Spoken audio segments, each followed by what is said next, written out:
everyone! So the last video I posted was about what do I take with me when I'm traveling as an artist, and this video is basically going to be a short little recap and then kind of like proving that I can, like, those supplies actually do work. I can prove it. I'll prove it to you right now. So that's what this video is gonna be. So just to recap, this is the stuff I kind of bring with me. I used a tote bag.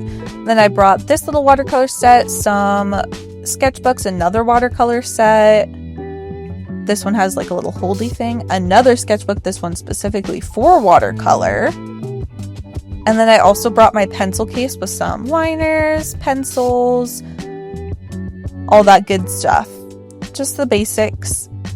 So just to start off with where I am, my family was taking a road trip up to my grandparents' cabin in Washington. I'm from California, so we always try to stop at some national parks along the way. And the first one that we decided to stop at was the Grand Tetons. So I was painting some of the scenery from around there. We had gone to like a lookout up higher, and I had sat down and started to paint. The first thing I like to do whenever I'm painting with watercolor is lay down like the lightest wash of whatever the focus is going to be. So because I was doing the mountains, I did like a super light wash just in the shape of the mountains.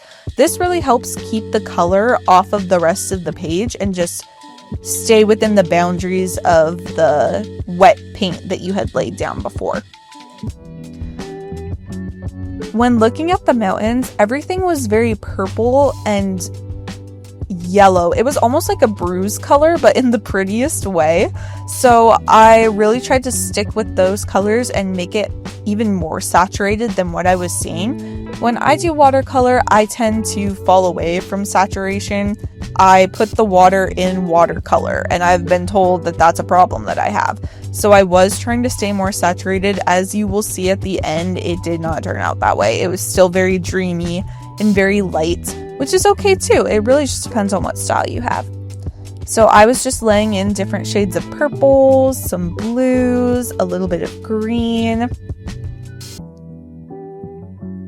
This all just causes dimension and helps show where the sun is supposed to be hitting on the mountains, giving it a little extra something. And then when I was satisfied with how the mountains were looking at first, I went ahead and started adding the scenery around.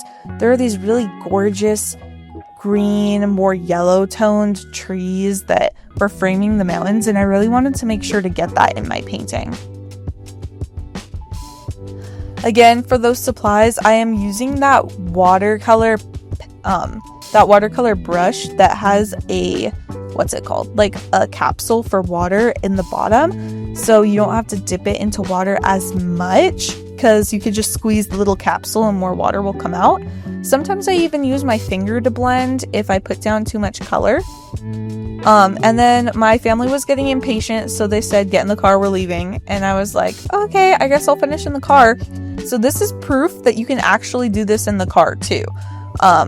Sorry to my brother who's in the background. Sorry, I know you probably don't want to be in this video, but it's too late, too bad. I just finished adding some more dimension into the mountains, and then I added a blue sky to frame it. I really wanted it to look more like a solidified scene instead of just some mountains kind of floating all over the place, which would be fine too. It really just depends on what you're going for, but I decided that I wanted a sky in there. So I went and added some sky, and then I also was going to add some grass later on, which I'm not sure if that's pictured here. We will see. Yeah, it looks like I will be adding some grass in this video. So it's really, seriously guys, as soon as you get that kit down where you're like, okay, this is the bare minimum essentials I need when I'm traveling for painting, for drawing, sketching, it is so easy to draw and paint on the go. I'm telling you guys, and it's like one of the funnest things ever too, because you really feel like a plein air artist. You feel very fancy. But yeah, so this is about where I finished up with the painting. I was feeling pretty satisfied with it, so I decided to let it dry and let it go and just have like that sweet memory from our trip. in my sketchbook, which is really cool. I think it's a great way to not spend so much on souvenirs. And then low-key, after watching this video back, I realized that it somewhat seems as though I like kissed the painting afterwards, which I have no memory of that at all. So I really don't know what happened there, but I guess I liked it enough.